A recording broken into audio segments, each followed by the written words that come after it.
మలక్పేట యశోద హాస్పిటల్లో అధునాతన వైద్య సదుపాయాలు, అనుభవజ్ఞులైన నిపుణులతో అత్యవసర సేవలు అందుబాటులోకి. ఖమ్మం ప్రెస్ క్లబ్ లో ఏర్పాటు చేసిన విలేకరుల సమావేశంలో Malakpet Yashoda super speciality hospital consultant neuro physician doctor Surisetti Bharat Kumar మాట్లాడుతూ, భద్రాద్రి కొత్తగూడెం జిల్లా రామవరం ప్రాంతానికి చెందిన 33 సంవత్సరాల మరముల్లు ప్రియాంక 12/6/2025న వాంతులు, విరోచనాలు వంటి లక్షణాలతో కండర బలహీనత వల్ల మలక్పేట యశోద హాస్పిటల్లో చేరారని, వెంటనే సమగ్ర రక్త పరీక్షలు, బయోకెమికల్ మూల్యాంకనం మరియు బహుళ విభాగాల వైద్యుల పరిశీలన అనంతరం మొదట బయట హైపోకలేమియాగా గుర్తించి అధునాతన చికిత్స కోసం అడ్మిట్ అయ్యారని పేర్కొన్నారు. ఆసుపత్రి చికిత్స సమయంలో రోగి స్థిరంగా కోలుకొని కండర బలం మెరుగుపడి ఎలక్ట్రోలైట్ స్థాయిలు సాధారణ స్థాయికి చేరి 18/6/2025న రోగిని స్థిర స్థితిలో డిశ్చార్జ్ చేసి ఔషధాలు, ఆహార నియమాలు మరియు క్రమమైన ఫాలో అప్ సూచనలు ఇచ్చామని తెలుపుతూ, ఈ కేసు మా యశోద సూపర్ స్పెషాలిటీ హాస్పిటల్ మలకపేటలో అందుబాటులో ఉన్న అత్యాధునిక నిర్ధారణ సదుపాయాలు, అనుభవజ్ఞులైన నిపుణులు మరియు 24 గంటల క్రిటికల్ కేర్ సేవల సామర్థ్యాన్ని మరోసారి చాటి చెప్పిందని అన్నారు. గుడ్ మార్నింగ్ అండి, అందరికీ నమస్కారం. ముఖ్యంగా మీడియా మిత్రులు ఈ మీడియా మీట్కి వచ్చినందుకు ధన్యవాదములు. నేను doctor Bharat Kumar Surisetti, consultant neurologist at Yashoda hospital Malakpet. నేను లాస్ట్ 5 yearsగా అక్కడ ప్రాక్టీస్ చేస్తున్నాను. సో ఇప్పుడు మనము మన పేషెంట్ గురించి మాట్లాడదాము. ప్రియాంక అని 32 years అమ్మాయి.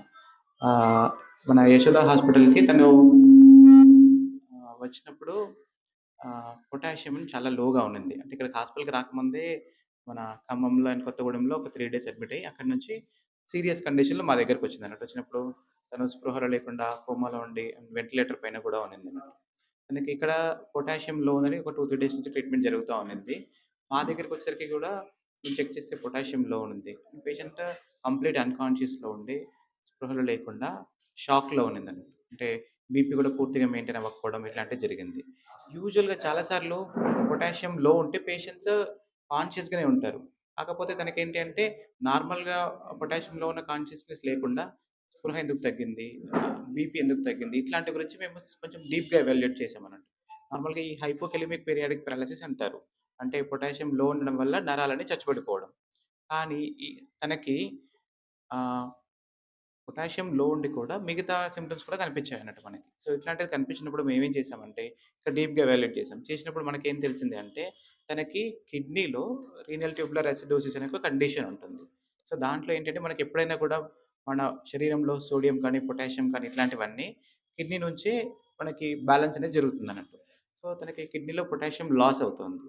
కిడ్నీలో పొటాషియం లాస్ ఎందుకు అవుతుందని ఇంకా ఫర్దర్గా డీప్గా ఎవాల్యుయేట్ చేసాం. చేస్తే తనకి జాగ్రెన్ సిండ్రోమ్ అనే ఒక ఆటో ఇమ్యూన్ కండిషన్ ఒకటి ఉంది. సో ఈ ఆటో ఇమ్యూన్ కండిషన్స్ ఏంటి అంటే మన శరీరంలో ఉన్న కణాలే మన కణాల పైన దాడి చేస్తాయి. సో ఇట్లాంటి వాళ్ళకి మల్టీ సిస్టమ్ ఇన్వాల్వ్మెంట్ ఉంటుంది అన్నట్టు.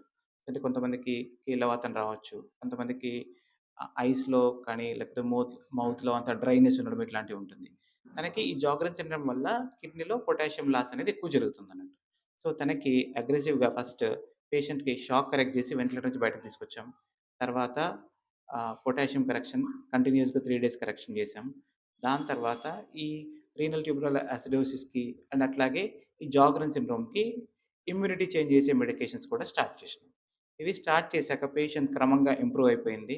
ఆల్మోస్ట్ అడ్మిట్ అయిన తర్వాత 4 to 5 daysలో కంప్లీట్ నార్మలైజ్ అయిపోయింది. 5 days తర్వాత తను డిశ్చార్జ్ చేయడం జరిగింది. డిశ్చార్జ్ తర్వాత కూడా రెగ్యులర్గా మన దగ్గరికి ఫాలోఅప్కి వస్తుంది.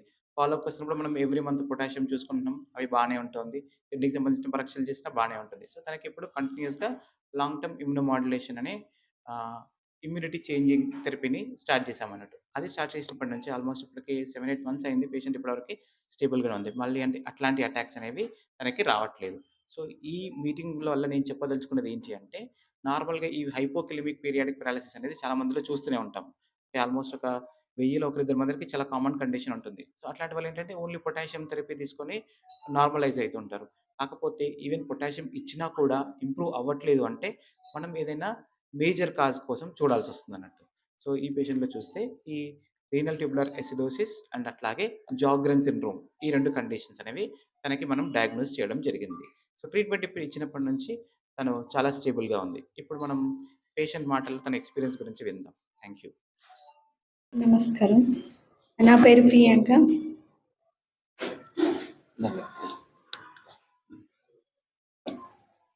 నాకు పొటాషియం తగ్గింది. అంటే ఏప్రిల్ నెలలో స్టార్ట్ అయింది. మామూలుగా పొటాషియం క్యూర్ అయినట్టు అనిపించింది 1 వీక్. 1 మంత్ తర్వాతకి మళ్ళీ అట్లనే అదే విధంగా పొటాషియం తగ్గిపోవడం జరిగింది. కొత్తగూడెంలో చూయించుకున్నాం 1 వీక్. కొత్తగూడెంలో చూయించుకున్నాం, అక్కడ క్యూర్ కాలేదు. ఖమ్మం వచ్చాం. ఖమ్మం వచ్చినాక 1 డేకి సిజర్ అయిపోయేసరికి హైదరాబాద్ వెళ్ళాం, సార్వల్ హాస్పిటల్.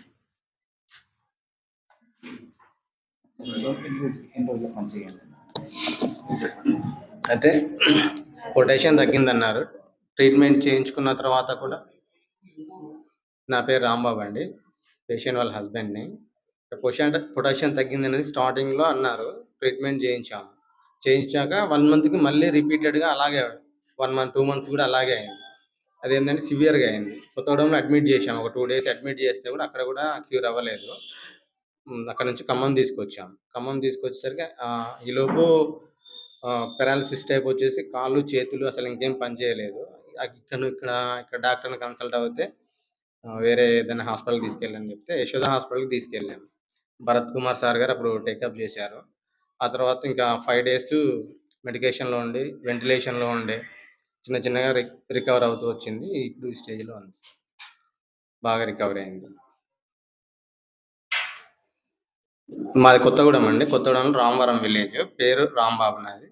మా మిస్సెస్ పేరు వచ్చేసి ఏ ప్రియాంక, అందరిలో ప్రియాంక. సాటిస్ఫాక్షన్ అయ్యామండి. అసలు తను ఆ స్టేజ్ నుంచి ఈ స్టేజ్కి వచ్చిందంటే మేము అసలు నమ్మలేకపోతున్నాం. అట్లాంటి స్టేజ్లో తీసుకెళ్ళాం. మేము తీసుకెళ్ళేటప్పుడు తను అన్కాన్షియస్లో ఉంది. అసలు ట్రీట్మెంట్ కూడా కొంచెం రెస్పాండ్ అవ్వాలి. అసలు ఏంటి ఓన్లీ మేము పొటాషియం అనే అన్నాము. పొటాషియం తగ్గిందని ఇక్కడ రిపోర్ట్స్ కూడా చూసి పొటాషియం తగ్గిందని తర్వాత వేరే కాంప్లికేషన్స్ ఉన్నాయని భరత్ సార్ గారు అవన్నీ వాటిని ఒక్కొక్కదాన్ని రెక్టిఫై చేసుకుంటూ వచ్చి ఫైనల్గా ఈ స్టేజ్కి తీసుకొచ్చారండి. అసలు ఒక బాడీలో ఏ పార్ట్ పని చేయలేదు, ఓన్లీ మాట తప్పితే. ఓన్లీ ఒక మాటే వచ్చేది. కాళ్ళు చేతులు కానీ మెడ కానీ అసలు ఏ పార్ట్ కూడా ఇంకా పని చేయలేదు. ఆ స్టేజ్ నుంచి ఇప్పుడు నడుస్తుంది. అంటే తర్వాత చిన్న రికవర్ చేసి తీసుకొచ్చారండి. ఇప్పుడు తన పని తను చేసుకోగలుగుతుంది. ట్రీట్మెంట్ మేడం 8 డేస్ పట్టింది మేడం. 5 రికవరీ అవ్వడానికి 7 డేస్ అలా పట్టింది. డిశ్చార్జ్ అయిన తర్వాత మెడికేషన్లో ఉన్నారు కదా, చిన్నగా రికవర్ అయింది. ఈ కిడ్నీలోనే పొటాషియం లాస్ అనేది జరుగుతోంది. సో రీనల్ ట్యూబులర్ అసిడోసిస్ అనే కండిషన్ ఉంటుందంట. అంటే అది స్పెసిఫిక్గా ఎందుకు వస్తుందో ఎవరైనా చెప్పలేము. కాకపోతే తనలో ఏంటి అంటే ఆ రీనల్ ట్యూబులర్ అసిడోసిస్ కూడా ఎందుకు వచ్చిందని మనం కొన్ని పరీక్షలు చేస్తే దాంట్లో జాగ్రన్ సిండ్రోమ్ అనే ఒక కండిషన్ బయటపడిందంట. ఈ జాగ్రన్ సిండ్రోమ్ అంటే ఈ ఆటో ఇమ్యూన్ డిసీజెస్ అంటారు వీటిని. అంటే మన శరీరంలో ఉన్న కణాలే మన బాడీ పైన దాడి చేస్తుంటాయి. దాడి చేసి కొంతమందికి ఇట్లాంటి సిమ్టమ్స్ వచ్చే అవకాశం ఉంటుంది. సో ఆ కణాలు మన పైన మళ్ళీ దాడి చేయకుండా మనం ఇమ్యూనోమాడ్యులేషన్ అనే ట్రీట్మెంట్ పెట్టామన్నట్టు. ఇప్పుడు బాడీలో లింఫోసైట్స్ అని ఉంటాయి అన్నట్టు. ఆ లింఫోసైట్స్ యూజువల్గా ఏంటంటే బయట నుంచి వచ్చే ఇన్ఫెక్షన్స్ని వాటిని రాకుండా కాపాడే కండిషన్స్ అంటే కాపాడతాయి అన్నట్టు. కాకపోతే తన కణాలు తన పైన ఎఫెక్ట్ చేయడం వల్ల ఈ జాగ్రన్ సిండ్రోమ్ అనేది వచ్చింది. కాకపోతే ఏంటి అంటే తను కరెక్ట్ టైంలో డయాగ్నోస్ చేసి మనం ఇమ్యూనోమాడ్యులేషన్ థెరపీ పెట్టడం వల్ల అప్పటి నుంచి ఇప్పటివరకు తను స్టేబుల్గానే ఉంది. ఆల్మోస్ట్ ఒక 8 months నుంచి మేము ఫాలోఅప్లో ఉంటున్నాము. ఇప్పటివరకు మళ్ళీ ఏం కాంప్లికేషన్స్ లేకుండా నార్మల్ రొటీన్ లైఫ్కి వచ్చేసింది తను. అంటే యూజువల్గా ఏంటంటే ఈ పర్టికులర్ కేసులో చూస్తే ఏంటి అంటే మనం పొటాషియం తగ్గడం అన్నట్టు హైపోకలిమిక్ పీరియాడిక్ పెరాలసిస్ అంటారు. అంటే ఇది చాలా కామన్ కండిషన్. చాలామంది ఏంటంటే పొటాషియం తగ్గనే హాస్పిటల్కి వెళ్తారు, పొటాషియం ఇంజెక్షన్స్ పెట్టి చేసుకుంటారు, తర్వాత ఎప్పటికీ ఒక సిరప్ వాడుతుంటారు అన్నట్టు. ఆ సిరప్ వాడితే నార్మలైజ్ అవుతుంది. కాకపోతే ఏంటంటే ఇది ఎప్పుడు మనం ఫర్దర్ ఎవాల్యుయేషన్స్ చేయాలంటే ఈవెన్ పొటాషియం కరెక్షన్ ఇచ్చినప్పుడు పేషెంట్ నార్మల్ అవ్వట్లేదు అండ్ తినలాగా కంప్లీట్ షాక్లోకి పోవడము ఆర్ అదర్ ఆర్గాన్స్ ఇన్వాల్వ్మెంట్ అట్లాంటివి ఉన్నప్పుడు మనం డీప్గా ఎవాల్యుయేట్ చేయాలని దీని ద్వారా నేను చెప్పదలుచుకున్నాను. ఈ కాంప్లికేషన్స్ అనేవి అంటే షాక్లోకి వెళ్ళింది అన్నట్టు. అంటే బీపీ అంతా లో అవ్వడం వల్ల మనకి నార్మల్ కంటే ఐసీయూ స్టే అనేది ఒక 3 to 4 days పట్టింది అన్నట్టు. యూజువల్గా అట్లాంటి ప్రజెంటేషన్ కాకుండా మనం ఎర్లీగా డయాగ్నోస్ చేస్తే ఓపీలోనే ట్రీట్మెంట్ తీసుకోవచ్చు అన్నట్టు ఈ కండిషన్స్కి స్పెసిఫిక్గా. తనకి ఇన్సూరెన్స్ ఉంది. సో ఇన్సూరెన్స్‌లో మొత్తం కవరేజ్ వచ్చింది. మాక్సిమం కవరేజ్ ఇన్సూరెన్స్‌లో వచ్చింది. ఇన్సూరెన్స్ లేని వాళ్ళ పరిస్థితి అంటే ఇంకా ఐసీయూ స్టే బట్టి ఉంటుందండి. అది ఎక్కువ అవుతుంది. యూజువల్గా ఈ ఎండాకాలంలో ఏంటి అంటే ఎస్పెషల్లీ ఇప్పుడు ఎండాకాలం మనకు వస్తుంది కాబట్టి నెక్స్ట్ ఒక 1 మంత్లో యూజువల్గా మనం హైడ్రేషన్ అనేది ప్రాపర్గా మెయింటైన్ చేసుకోవాలి. యూజువల్ డీహైడ్రేషన్ అయినప్పుడు ఈ ఓఆర్ఎస్ లిక్విడ్స్ ఉంటాయి కదా, ఓరల్ రీహైడ్రేషన్ సాల్ట్ లిక్విడ్స్ అని, ఆ లిక్విడ్స్ తాగడం కానీ ఎండాకాలంలో ఎస్పెషల్లీ ఈ కోకోనట్ వాటర్ కానీ ఇట్లాంటివి తీసుకోవడం వల్ల ఏంటి అంటే కోకోనట్ వాటర్లో కూడా మనకి పొటాషియం కంటెంట్ అనేది ఎక్కువ ఉంటుంది. అండ్ ఓఆర్ఎస్లో కూడా మనం హైడ్రేషన్ అనేది కొంచెం బెటర్గా అవుతుంది. ఈ సమ్మర్ ఎస్పెషల్లీ ఈ సీజన్లో ఈ హైడ్రేషన్ మీద కొంచెం ఫోకస్ చేయడం వల్ల ఇట్లాంటి డిసీజెస్ రాకుండా మనం కొంతవరకు కాపాడుకోవచ్చు. బనానాస్లో కూడా పొటాషియం ఉంటుంది. Yeah correct.